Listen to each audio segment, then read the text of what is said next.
So I'm talking at the end of the day about a topic that you've already heard 3 or 4 times. Is it No. this will go well. Appreciate that.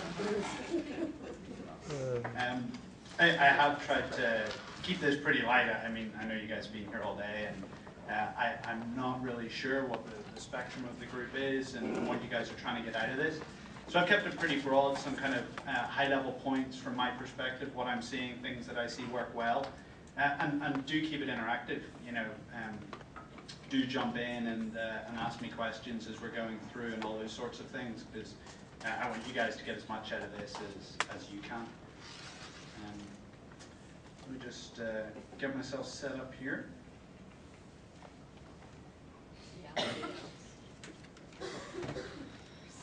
All right, so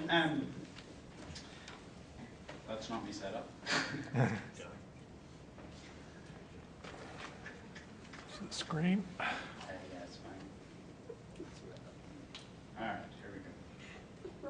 There we go. There you go. So, yeah, thanks very much for the introduction.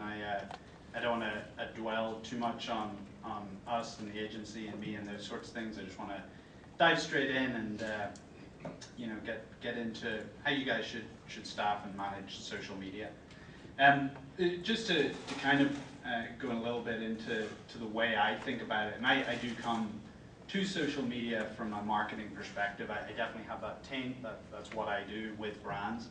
And we think about this sort of paid, earned, owned model all the time. We're working with paid assets, we're working with owned assets, and we're seeing what we can do in terms of amplifying those with earned distribution and all that sort of stuff. And this is an important way to think about social, I think, regardless of the business objective you're trying to accomplish. Definitely not siloing it out and thinking about it as an independent is a good thing. And you should always be looking to use the integration of a multitude of marketing and communications tactics for the effectiveness to be greater than the sum of its parts. And that's very much what I think about all the time and what we're doing as an agency. So whenever I saw the title to this, I talk to my sales and account guys all the time about it, and my answer to them is very simple. If you've got budget, then you're responsible for social media. If not, then we're looking for someone else. I even drew up a little flow chart so I could make it very clear for you guys and for them. Unfortunately, I was then told I had to talk for an hour, so the rest of it's really fluff after this. But we'll try and get into something. I mean, I think there's some things to say right off the bat. You know, there's some things I just can't tell you. There's bits that just aren't that formulaic, and there's no declarative statements I can make around social media. And I'd like to talk a little bit about why that is. What is it we're trying to manage here? And why isn't it as simple as just standing up a department and getting it done? It's the end of the day. Let's look at some fun stuff that's out there. And then let's talk a little bit about how you jump in and do some of that, and some of the things that I've seen brands doing and getting into the market. And with that, some of the things I've learned as I've gone through this, some of the things that have gone wrong, some of the things that have gone well. And again, any discussion, anything you guys want to bring up all the way through, just jump in, and at the end we can do some of that as well. So what I can tell you, I just can't draw an organization chart that puts social media anywhere. I don't think it's possible to do. I haven't seen a brand that have effectively done this. I've seen a lot of people try. There's a lot of singularities, a lot of focal points, a lot of different owners. But in terms of owning the medium itself and the distribution and the communication method, it's very difficult to plug it into one place. I work with Gabe at Mitsubishi, and you guys at the minute are working on, leveraging social media in a multitude of different ways for different business objectives. Very, very hard to silo that into one area. So, no organization chart, that would have made it easy, nearly as easy as my flow chart at the beginning. But let's look at what it is we're trying to manage, what it can do, and then try and figure out where it sits in the organization. So, part of what, we all think of social media as being new. It's this new thing, it's this great thing. We're all going to get into it, we're all going to get rich, we're all going to do great things for our companies and stuff. And I always try and pull people back to the concept of socializing an idea, socializing a message is not new. It's existed for a long, long time. I pulled this. This was a sugar boycott that was running in the UK in the 1700s. Completely organic campaign. Politics, politicians, royalty, the wealth, all that sort of stuff. They wanted sugar. They wanted to sell sugar. They wanted people to use sugar. They made a ton of money out of it. But the community, the country, the citizenry, they felt that there were some things going horribly wrong with the industry, and they got together with very little money, and they united behind this boycott, and they stopped using sugar, and they petitioned, and they forced the politicians into acting in a way that wasn't fiscally what they wanted to do. And this was done before the telephone, let alone Facebook. So socializing an idea has been out there a long time. Then you look at, is it commercialization? Is that what's changed? Is it, using this socialized concept for commercial gain? Is that new? Well, no. I mean, I think it was 1977, the guys brought out the Rubik's Cube. Again, no social networks then, no advertising budgets, no marketing money. And this thing, there were clubs spinning up, TV shows were routed around it. People were writing books about this, and they were doing it all on their own dime. This is as a puzzle, as a fad, as a craze, whatever you want to call it, got distributed socially. Everyone picked up on it. Again, the similarity between these two things being a real solid concept on the backside, and if socializing and distributing an idea through organic methods just really needs a good idea at the foundation, then what we do with social networks, what we do in the digital space, probably shouldn't deviate that far from that. Have any of you guys heard of Mr. Splashy Pants? Mr. Splashy Pants is great. Greenpeace were doing some good stuff. They wanted to pick one whale, one humpback whale in the Southern Ocean, around whaling season, to put a tracking beacon on it and get this thing online and get people following it and get everyone to unite around this one whale. And to kick it all off, they ran a competition to name the whale. They wanted this whale to have a name, to have a brand. This whale was going to be, the whale of all whales. It was going to embody everything that was wrong with whaling. And they seeded the competition with some, ancient Hawaiian words and, real meaningful things.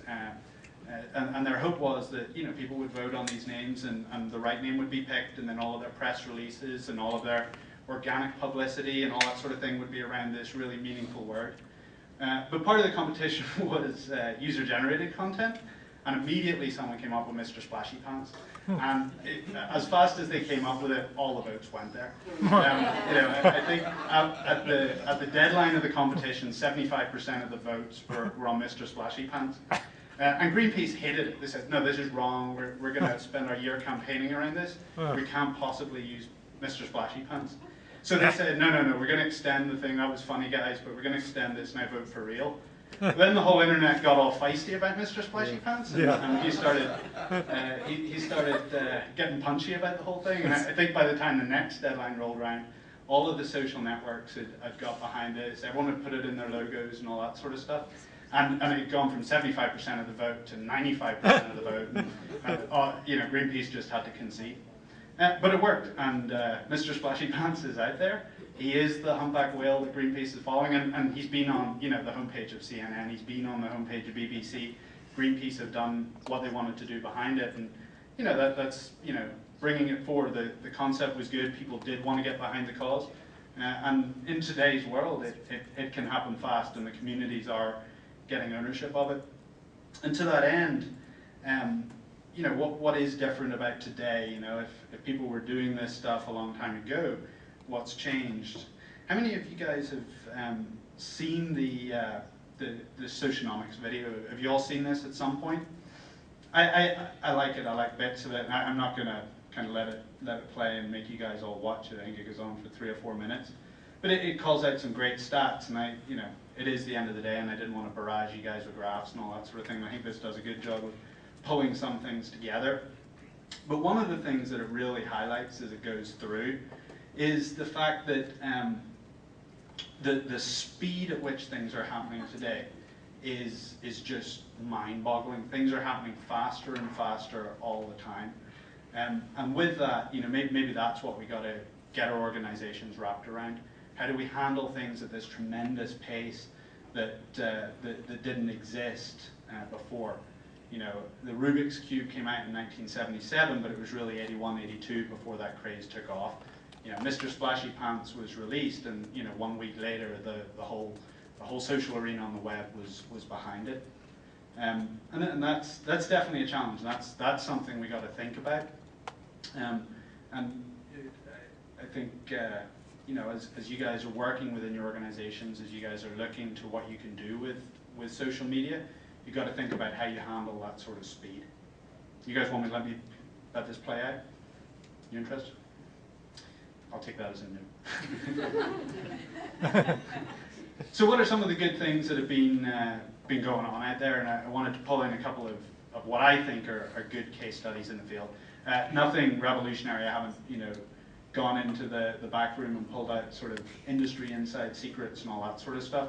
The big things, the big successes in social, you guys should all know about, because if you haven't, they haven't been that socially successful.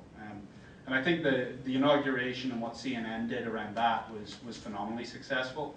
And it brings out a key learning for all of us. CNN didn't go out thinking that we've got to do something with Facebook. They didn't go out thinking we need to get millions and millions of fans. They didn't go out thinking that we want all this free media, this free distribution. They went to market saying, people like watching our content, but what else can we deliver along with that content to make it better? How do we make people enjoy the content that we're exposing them to in a more meaningful way? And then they said, one of the things that is great about what we do is we allow people to share around an idea, share around content, share around news. And this was a very real-time embodiment around that, and a massive Facebook execution, but at the heart of it, it was just an ability for this community to get together around this distribution of content. And it did phenomenally well. It did get all of the things that any brand marketer would want to get, but this was CNN, wrapping the social networking side of the internet around their brand promise. It wasn't wrapping their brand promise around social networking sites. And I think that's pretty important. Another good example along similar lines is what Best Buy are doing with the 12 Force. I think this is a great example when we talk about how to manage social media, who's responsible for social media. Here's a company that said we have thousands and thousands of experts in electronics and gadgets and gizmos working around the country. These guys are all tapped in. They know what's going on. They know what's going on better than we do, than our marketing department does, all that sort of stuff. So why not empower them? Why not let them engage? Why not let them be the voice of Best Buy? They are the voice of Best Buy already. You go into a store, they represent Best Buy. Why not let them do that virtually? Why not enable them to do that on through the digital channel? And I think it's a very, it was ambitious, and when they did it, a lot of people hadn't sort of led the way. And there's still limited groups following, but I think it has, and they've got behind it, but it's starting to show some real successes for them. Very much the brand experience and the real brand experience. But there are marketing objectives, and like I said, I'm a marketer at the beginning, and I think you guys already got shown the happiness machine. I was going to show it to you here. It's mine, so I wanted to show it. But unfortunately, you already saw it. So just to prove that I did work on it, I brought out some early work on around this in context, so you guys can see that. But this is good. This is the idea here was to socialize this idea of sharing happiness, to get people to share the idea of sharing happiness through fun, content that kind of depicted that. And you can see, here that while we focused on and while the gags were important, it was the expressions of happiness on people's faces that right from the outset we knew would be the catalyst for the distribution that we've got. And again, it's taking the Coke's core brand concepts of sharing happiness, creatively embodying that in something that can be distributed socially, that can be used organically, that can be shared, and then putting that in the field. And you know, at some point the rubber meets the road and you got to see what happens. So who's responsible for it right now? You know, got to pull in some stats, make you think that I did a little bit of work for this. Direct marketing is leading the way, according to this study, and it's a pretty good one. That's not surprising. We should talk a little bit about that. But you also see that more and more organizations have this distributed control. But what's the right thing for you? Just because that's what people are doing, does that mean that that's the right thing for you to do? What's out there? I knocked up this graphic, and this is why my creative group never let me do original art. Actually, I don't know if you can read it very well there. What I was trying to show here is on the left-hand side, I'm looking at an inverted funnel. You know, where are companies spending money, and how does that match up to the communications method that they're spending it on? And the left-hand side's all traditional, and the right-hand side's all social. So here, you know, face-to-face meetings, you know, spend not very much money on those at all. But it happens a lot. You know, people are meeting with each other all the time, but we're not spending a lot on it. Email, sending stuff from Outlook and those sorts of things. Yeah, we spend a lot, not a lot per email. In fact, very, very little per email, but a little bit more than the meetings. Phone calls, maybe a little bit more again. But again, these are things that organizations per instance aren't investing a lot in. And it goes up and up, and then you get more into your more type stuff. You get print directories, print, radio, TV. And TV at the top getting the lion's share of the spend. Obviously, you know, the big commercial breaks, all that sort of stuff. And companies are spending a lot of money in communicating via those channels. And what I wanted to do with this was not kind of tell you guys to suck eggs on the traditional side, but try and correlate that to something on the social side. So, you know, setting up an account takes no effort at all. It's free, it's easy, anyone can go out and do it. Actually, you know, shooting out a tweet, you know, doing a status update, posting a comment somewhere, all of these things take relatively little effort. And they're very low investment items, much like a phone call, much like an email. Anyone can do them, and they can do them very easily. But as you get up to the top, you get into some more significant efforts, you know, forum contribution, actually, you know, putting out real branded, you know, voice of brand type of content. Account customization, getting into, you know, what you can do with widgets on your Facebook page and custom backgrounds on your YouTube page and all that sort of stuff, and ultimately into the, you know, the big gun area of building your own community. How do you build an entire community around your brand, and is that feasible, and can you do it, and what's it going to take? But what I really wanted to do with this was show that the inverse was true in terms of how we should distribute control. We absolutely want to retain control of that TV spend. You know, that should be centralized, that should be focused, because it's a very powerful medium. Likewise, ownership of communities. If your brand's gonna own a community, then let's be in charge of that community, let's understand where it is. But why do we want to be in charge of every single account setup and every single tweet, every single status update that goes out there, when we're not responsible for every single meeting that goes on with everyone in the company, with every single email, with every single phone call that's out there? Why would we differentiate our approach for the social mechanism of communication, or communication by the social networks, to what's happening or what has always happened in these organizations? And if you take that approach, I think the question becomes less about, you know, where do I house social, who's responsible for social, how do I manage it? And it's more about how do I ensure that my company, my group, my community, my collective people that represent our brand truly do represent your brand. Anyone got any idea what this is a photo of? You guys seen this before? This is, I can tell you, it's the staff training day, new employee training day for a company. And they go out in the woods and do all this sort of stuff, and it's great. And I think this is a really good example of exactly what we're talking about. These guys do phenomenally well socially. Their brand is distributed socially. They're perceived very well. They're seen as experts in their field. And this is their training day. This is what they do with their employees. The brand, of course, it's REI.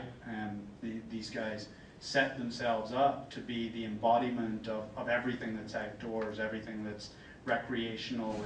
It's all of those things. And a bit like what Best Buys are doing in terms of enabling their experts, their guys on the floor, to represent their brand and do it everywhere. these guys are doing the same thing, but they let it happen much more organically by ensuring that they employ the people that are interested in this stuff, you know, facilitate it, make them more enthusiastic about it, those sorts of things. These guys are, you know, they are responsible for running the forums, contributing to, you know, what whitewater kayaking spots are going to be good this weekend. They're talking to these people that are REI customers all the time. And they're doing it naturally, they're doing it organically, they're doing it socially, and that's exactly what we're talking about. So there's something to be learned from that, and you know, they're getting in touch with these people. These people, they resonate with these people, their employees do, and therefore the way they come across socially does resonate. Not so much with these people.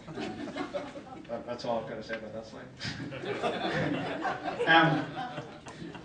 So if that's the case, then why would we do this? And this is a red flag. This is something that I advise brands that I work with not to do, and they don't always listen to me, and you know, maybe I'm not always right.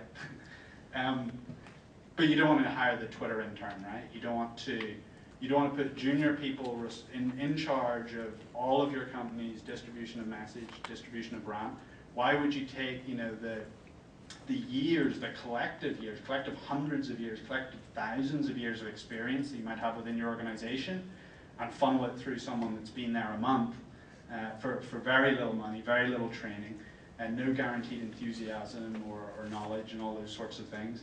And I think it would pose a risk to put the responsibility of how your brand's perceived organically in that. If anything, you need to scrutinize and empower better distribution of content, not minimize its importance. You know, these are your guys already, why not use them? So if it's all about enabling, if it's all about, you know, organizations just being comfortable with letting the people within that organization represent the organization, if they trust that their organization is full of people that really do represent the brand, that represent what you do, that are experts, that you know, deliver the products and services that you do, then how do you do that? And you know, I've been pretty theoretical and high level, but let's talk a little bit about some of the things that you guys can do. And from what I've heard and what you guys have been talking about, this is a lot of what today's been about, so hopefully I'm just reiterating and kind of skimming over some of the things you've already heard. But a good chance for you to dive in and ask me to go deeper. So the first thing you want to do is you want to make sure that the problem doesn't exist between the keyboard and the chair. You need to make sure that those individuals really are enabled to do a good job. You don't want this to be a people problem. And it could be a people problem. There's a lot of stuff out there, and there's a lot of things to become familiar with. There's a lot of different devices, a lot of different platforms, a lot of different places and things that people need to be able to interact with, need to be able to understand, use, contribute to. They need to understand the context of. And that takes training. You know, that's one thing that you can centralize within an organization. And I'm sure a lot of you guys who are ultimately here because you have ties to social media or responsibilities for how your company's performing in social media, training that wider group, training those people is absolutely something you can get your hands around. And how do you do that correctly? And you know, how do you make sure that you're pushing them in the right place is important. I wouldn't worry too much about the technology. This can be quick. A bit like that Socialnomics thing says, you know, people are doing more and more and more in the digital world and all this sort of stuff. This kind of digital dashboard is something that I'm sure you're all very familiar with, and you know, everyone in your organizations are, and everyone coming out of college is, and everyone coming out of high school is. So I don't think you've got a technology problem, but you do need people to understand the context of these networks, of these platforms, of the type of messaging that they're going to be distributing. For your brand and within the context of your brand, and you do want to you want to watch out for the over enthusiastic that are out there. You don't want your employees to become pests and that sort of stuff. So you know, there's a softer side to the training. How do you kind of get them to dial it back a bit and make sure they're hitting the right balance? But it's good. One of the other things that you can do that I think is important is to listen. And that is another thing that you guys can centralize, and you can help push people in the right direction. You can help focus that enthusiasm. You point people in the right direction of the right tools and the right opportunities to release content. and you can do it through listening. And this is where, you know, the social graphs and the social sphere is more technological. It is more of an independent skill, and it is something that you guys should think about taking ownership of. Tools like Radiant6, Scout Labs that are out there, Listen Logics, these guys are very, very competent at what they are doing. You know, real-time searching, real-time listening, real-time understanding where the conversation's going, structuring those searches, understanding, you know, how people are going to talk about your brand, how people are going to talk about subject matters, contexts that are relevant to your brand, diving into those, and then understanding how to distribute the right message to the right group that can respond, that can get involved. Also, telling people where not to go, where just to avoid, where isn't relevant for your brand is important, and also, you know, identifying where you have this kind of enabled, you know, group of people out there talking on your behalf, listening out for where that's not being effective, where they're not getting into, where they're not seeing. And this is, you know, a huge area, and I think something that's very, very important and should be more and more important. We spend a lot of time focusing on search, on SEO, on paid search, on statistical analysis in those areas. And this, for social, this is just going to grow and grow and grow. Every TV campaign you run, you should be running listening against it to see, you know, the focus group of the web, what that's doing to your community, to your brand. Then you get into the, you know, the bigger side of, you know, when you get up to the top of that funnel, building communities, building apps, building games and all that sort of stuff. And also, you know, just leveraging the tools that are out there. How do you pick the right tool for the right job? And you don't want to get a mismatch. You need to be looking at all of your business goals, and this is company-wide, and you can be a leader in this role. You can encourage your company to adopt the approach, but look at what you're trying to accomplish in different business areas, and look at where there may be synergy, where there may be opportunity to do things socially within that domain. You don't want to force a square peg in a round hole, and you don't want to use your little saw to cut down that tree. So going back to CNN, great example of, you know, they had a business objective, they had something they wanted to do, and, you know, the aggregation of their content distribution on Facebook was a great way to accomplish that. It wasn't the other way around. Step 6, we use LinkedIn. We're an interactive agency. We do everything on the web. It's very important to us that our assets are out there and looking good. But LinkedIn for us is a recruitment channel, primarily a recruitment channel. 70–80% of our people now come through LinkedIn. And it makes sense. We employ those sorts of people. They better be, you know, digitally savvy and that sort of stuff, and it works very well for us. But why would we, in that scenario, why on earth would LinkedIn be an asset that's owned by marketing? If our HR group, if our recruiting group is gaining all the benefits from this, then why wouldn't they have the opportunity to control that, to put their voice into it, to optimize it for the objective to which it really resonates with? And that's I think, a key learning as well. You know, our Facebook account, our Twitter accounts, everything that we post on YouTube, all that sort of stuff goes through our marketing group, and it is for marketing gain. LinkedIn isn't, so, you know, why would we just bucket that with the rest of our social stuff? And then kind of drilling in on that a bit, the marketing objectives are key, and, you know, I started off saying I'm a marketer, and I'm looking for marketing budgets to be invested in social, and that's a large part of what I do. And there is an awful lot that you can do with it, and there's an awful lot of things you should be doing in that field. And I wanted to make sure I put up a graphic that made me look like I had models and was smart when talking about that in that regard. But yeah, this stuff is important. All of the different marketing objectives that you have can be realized in the social sphere. You should be thinking about them in the social sphere and how that would work. I wanted to, as I sort of wrap up, wanted to use what I think is a great example, not my own example, not our example, but all the same a good example, and it really, again, holds some of these principles true. Creative is phenomenally important, particularly whenever you're trying to distribute a mass message and get people to pick up a mass message. And it's with the Happiness Machine, it was fun, it was, you know, very easy to resonate with. we see a lot of stuff. You know, Axe is churning out a lot of content that resonates with an audience. The beer companies are doing the same thing, and they've got a lot of latitude to go a bit edgy, and a lot of brands can't do that. But I think this is a great example of where, you know, traditional marketing efforts, planning, insights, true creative brainstorming and development produced a campaign that, you know, not only, you know, was ahead of its time in terms of leveraging viral, not only knocked everything off the charts that had been there before, but really conveyed a great message. Let's test. How many passes does the team in white make? No!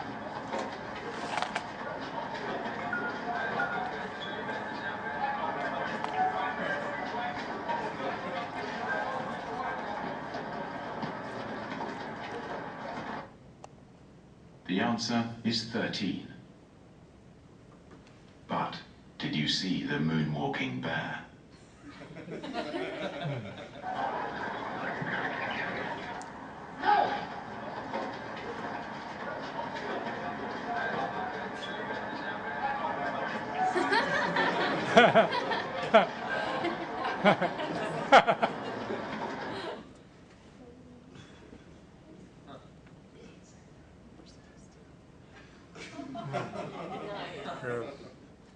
So yeah, I've always admired the guys that came up with that. I think it's a great way of, you know, combining good content that has social appeal. You know, I share that with people.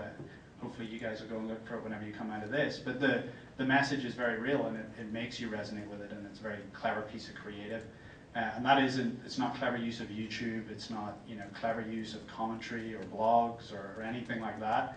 It's good old-fashioned, great creative, good insights, and really understanding what the problem is, or what the message is you're trying to get to resonate with your audience, and then coming up with a way that really can be delivered effectively. And those traditional principles, those things that we've been doing for years, that I'm sure you guys all have experience with, are very, very important, and shouldn't be diminished as you guys are looking at ways to earn more media versus go out and buy it outright. So, you know, back to my original kind of flippant flowchart. You can forget all the question bits, but, you know, anyone asks you that question, there is a, you are answer. There's no one who's in any company anywhere that doesn't have some sort of responsibility for the socialization of that brand name. If it's, you know, in the bar on a Friday night talking to your mates about it, well, you should be talking about that company well. If not, it's probably not a great thing. But, you know, in the digital world, when people have Facebook accounts, when they have LinkedIn accounts, when they're on Twitter, when they're listening to things, seeing things, they should be jumping in, and they should be doing their bit. And, you know, it's a mass effort. It's not a one-off. Doesn't mean there are exceptions. But if you're enabling people, you know, tell them to be careful as well. Don't be an idiot about it. I don't know if any of you guys have seen this or not. But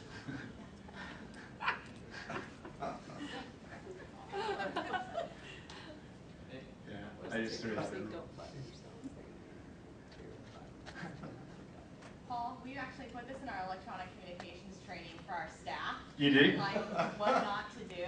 Yeah. We had to black out a lot more though. I thought you guys would be happy enough with this. Yeah, so that's what I got. I wanted to give you guys a kind of hopefully a pretty lighthearted end of day. Give us a chance to kind of talk about some of this stuff, dive into anything in more detail that you want, but hopefully it was helpful and insightful, and, you know, got you guys thinking about some things. Why do you think CNN used Facebook and not Twitter or some other? I think when they did it, there was a technical competency that existed over Facebook that Twitter didn't have. I think with a revenue model comes truly scalable technology, and CNN were pushing the boundaries on both sides. Facebook didn't know how to do it as much as CNN didn't know how to do it. I have no first-hand experience. That's just from listening to the guys who talk about doing it. So of all the various interactive services that you provide for your customers, what's the fastest growing area within that suite of services? it's a toss-up. Social's definitely been there for a long time. The suite of social services is getting more mature, and with that less growth.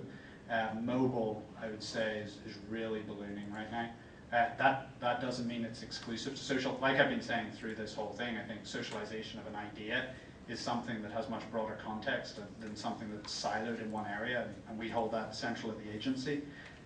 Mobile as a tactical distribution method is something that brands are really getting behind. We're seeing more and more companies hitting critical mass where mobile is a significant channel. We run a lot of transactional e-commerce for hospitality brands, like into hotels, extended stay hotels, luxury resorts, people like that. I think there's some people here from Intercontinental and stuff like that as well. I'm sure they're seeing the same.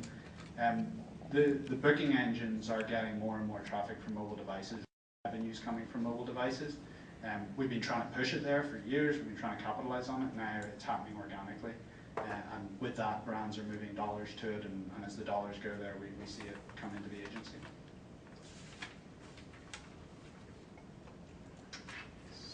So Paul, do you really see the budget flip-flopping from big TV, radio spend to social media? I think there is an optimal mix. The big bit I disagree with that socialnomics thing is the death of radio, the death of TV, those sorts of things. I think that's, I think those are lofty aspirations. I think TV will morph. I think it'll become a lot more interactive. I think audio will change, but it's always going to be there. I think it truly is about running the right media mix. It's about paying for the distribution of the message, reinforcing it with good service, understanding what people are asking about it, what's not resonating, what's not getting through to your community through social, talking to those people directly on social, and using that to drive your creative and your mass distribution in future. I think we can get a lot smarter about the media mix. I don't think we can, axe our TV budgets and invest, half the amount in social. One of the things that I come across a lot, and one of the reasons social is such a hot topic for us as an agency, is every board member, every senior exec thinks it's free. And they force someone to come and talk to us about it because it's free and they should be getting all this stuff out of it. That's not the case. If you do your marketing well, if you put in place really, you put in place a great product, if you put in place great services, if you put a good message out there, if you get it in the right parts and you get people talking about it, you can absolutely spur on that message and build up momentum through social engagement as well. But I don't think any marketing initiative is exclusive of anything else going on, and that's why we talk about being an integrated agency a lot. Mm-hmm. Does that make sense? Yeah, definitely. What are your thoughts on internet TV, and do you think that Google TV perhaps has a chance to win the market? I'm not sure what market in terms of distribution. In terms of taking over the television with a box that's connected to the web, and we work a lot with video, and what I think is important to remember is you go through all the hype and the talk of what's happening technologically and distribution methods and stuff, is it's only as good as the creative that's being distributed. Google does not generate content, and they could start generating content. They've got enough money to start generating content. They could bring in talent and do that. But until they do that, they're never going to own the TV markets. The companies that are generating content will retain advertising dollars because that's where people are engaged with content, and that's where you have an opportunity to align it to a message. Now, will they sell that content to Google? Will Google distribute it because they've got better infrastructure, those sorts of things? Maybe, I don't know. I think what Comcast are doing with interactive TV, I think where the laws are coming together from a privacy perspective will be the real things that'll see where that industry is going. There's, Google are big, but compared to a lot of the big people in the communications world, they're proportional, and it's, they've had a good run, but it'll be interesting to see where it pans out. But I would never bet against the people that can produce good content. Yeah. Do you think we'll still be talking about social media 5 years from now? I debate a lot about this with people. I'm one of the people that thinks social media as a term is overhyped. I think the socialization and the organic distribution of an idea is something that's timeless, and that was what I was trying to say at the beginning of the presentation. Social media is interesting to me. I talk a lot about earned media. I think you can earn media. I think a lot of that earned media is on social networks, and that's where it's trackable and things like that. So if that's social media, I think it will always exist. But you know, have we ever negated, and are we ever going to negate the value of earning a piece of the conversation at a bar on a Friday night? And that's just as valuable as a tweet or a Facebook status update and those sorts of things. So I think earning your way into conversations is good. I think tracking how effectively you're doing that through the social networks is a very viable thing to do. Social media is a term. I'm fine if that's what we call the bit that's on the social networks and those sorts of things. I think the socialization or the organic distribution and uptick of an idea is always going to exist. Okay. Do you think that people will become tired of, you know, all the advertisements on Twitter and Facebook and everything? Do I think they'll become tired of the advertisements that are there? Yeah. I hope not. I try to make money out of putting them there.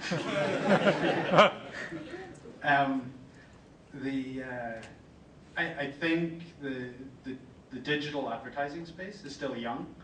I think. I mean the messages, you know, because I'm following a lot of people, but it's just all these, you know, marketing messages, and I'm starting to be tired of it. Gotcha. You're talking about the organic messages that are there. Gotcha. I thought you were talking about the paid advertisements. That's great. We love the paid advertisements, right? I think that's a problem, and that's why I definitely push you to be adding value. Again, Gabe, I don't know if you mind me talking about you. We talk with Mitsubishi about that a lot. How do you get into the conversation in a way that really adds value to it? You know, people don't want to hear you say, "Oh, and we got such and such at $3.99 now." They want to hear how they can fix the problem they've got at the minute. They want to get content that is valuable. It's answering their question. You're providing them with a solution. You're assisting them. Much the same way as you would in a regular conversation outside of anything that's business related. Someone asks you a question, you want to help them with your answer. And I think that brands should be smarter about how they distribute the messages and who they let distribute those messages, because I think it will be a problem if, you know, basically companies start spamming people through their, you know, their status updates and their Twitter feeds and those sorts of things. You know, I think real valuable content, and I speak about the creative and the video examples and things, which is, you know, more heavily invested in creative and stuff. You should not negate the level of investment you put into 140 characters worth of creative. It should resonate. It should hit home. You shouldn't spend thousands and thousands of dollars on every single one, but you should put some thought into it, and it should resonate. I hope that companies don't keep doing that. Hey. That happiness video is ridiculous, right? How do you have such a fantastic idea and get that sold? I mean, Coke's probably easier because they are so fun as a brand, but I think a lot of us have teams that have wicked ideas, but getting those adopted, I think it's easier too when you have an agency that's brilliant and you hire them to be brilliant. Yeah. They have a little more license to come back with stuff that may or may not be inside of their comfort zone. Yeah. So I would say, like, now that we know that you guys come up with really cool stuff, what advice can you give us for taking that kind of excitement into our teams? The creativity and the excitement piece, that's the fun bit, and the brainstorming and the bringing it to life in animatics and seeing an idea mature is great. I really enjoy the pitch side of agency work. You know, you're given a framework, you slam it for a week, and you know it's all or nothing in the room. That's fun to me. The disseminating that internally, I can see as a challenge. And I do work on the agency side, so I'm no brand side or client side expert. I know that when I interpret, because I'm the numbers guy in a creative room quite often, I think it's important to interpret the concept to have business meaning. So, you know, understanding the demographics, understanding where the demographics are, understanding what you know about those demographics and what will resonate with them, and then relating that back to a creative concept that hits all of those markers is something that I think will help you get budget. And if you need budget to kind of put all that stuff together, then you're sort of, you know, it's chicken or the egg type of stuff. At some point, you've got to get people to buy off on the idea. You know, Coke, like you say, is they're a forward-thinking company, and they do put effort into the ideas and they invest in the ideas, which is nice. A lot of other companies will ask us as an agency to invest in the idea and pull it together for them because they don't have the time and resource to do it themselves because they don't have that flexibility. And in other scenarios, we get brands coming to us with ideas where they've been able to sell it up the chain of command ahead of time. I'm not sure that really gives you an answer, but it kind of explains the environment I see. No, I think that was good for our conversation. Cool. Thank you. Any other questions? Oh, I do have a follow-up. Hey, excellent. I lost it and then we came back. I hear viral video a lot, Yep. right? Especially inside of the corporate environment, and coming from a more independent space, I almost have to try to not roll my eyes Yeah. when people say viral video. But Yep. like something like this, I can see stakeholders, not just in my org, but others that I know, going, "Oh, we need to do that," right? Yeah. I imagine that the answer comes back to some of what you just said, but nonetheless, I'm going to ask it just in case. How do you plan for creating content that can get in the spot? Like I try to say, let's do viral-able content. Yeah. Right? So how do you kind of try to craft a piece of content, whether it's video or something else, to be spread? Yeah.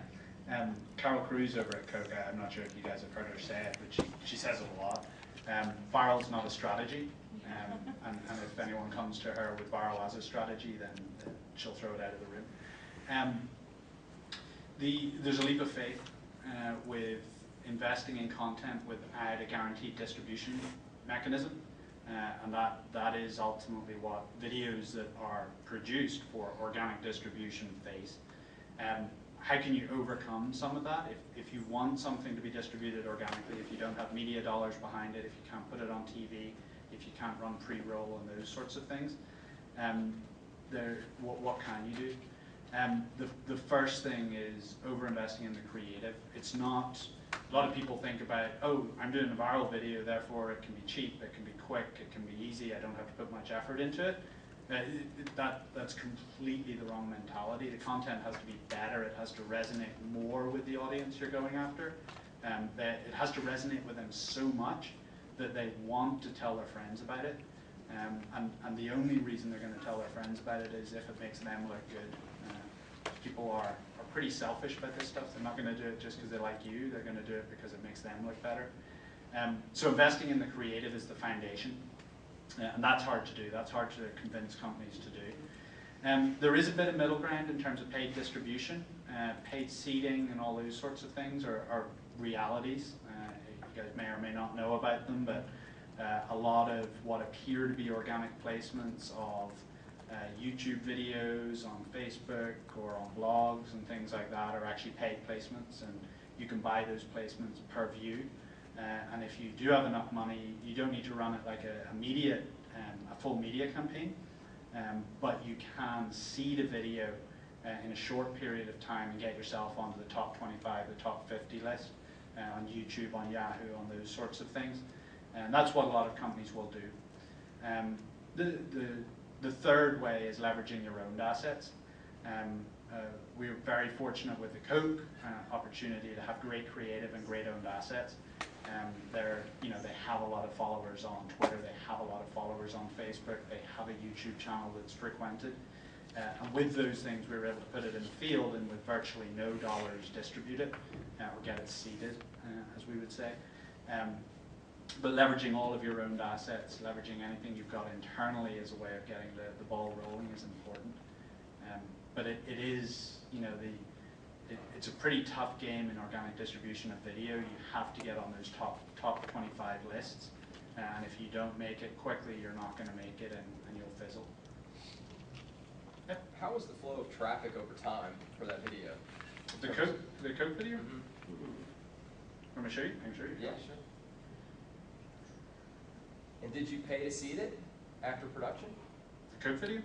No, that's what I say. We were very fortunate. Coke have great owned assets, so we didn't have to pay to seed it. I'm the agency. I would have loved to have paid to seed it. Sorry, if you guys have another question, I can just pull up the numbers for you real quick while you're asking. Come on. Well, now I'm just sitting here awkwardly.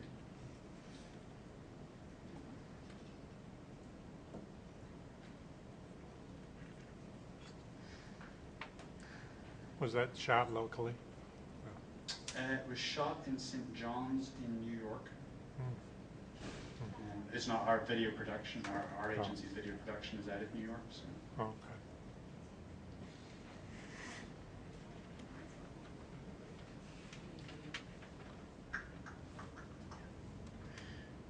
Okay. Sorry, I shouldn't have offered to show you. Well, can you see it on YouTube? Can I pull the graph up? Yeah, I do. I thought I had a slide right here that touches on it. I can't pull it up on YouTube just because I'm not online right now.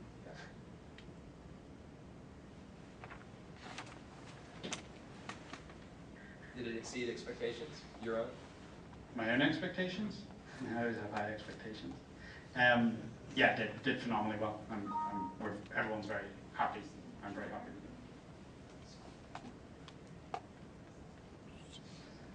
Here we go.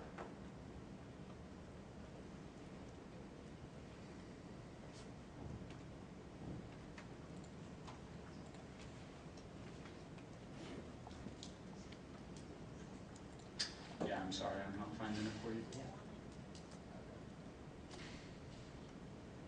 Sorry, I thought I had it, but I don't. No problem. Don't think.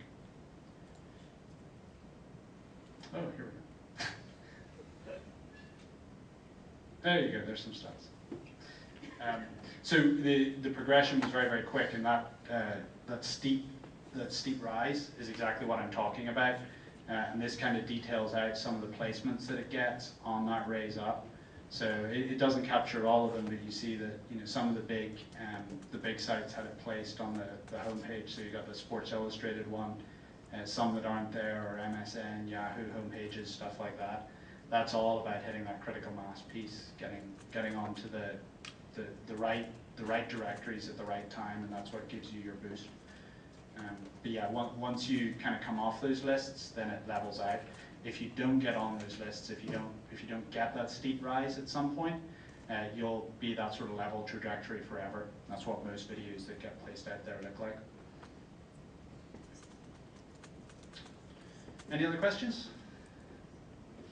You have a sequel planned?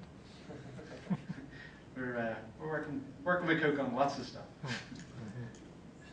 Hope so. Where will it strike next? That's our tagline. Hey, thanks very much, guys. I hope it was good.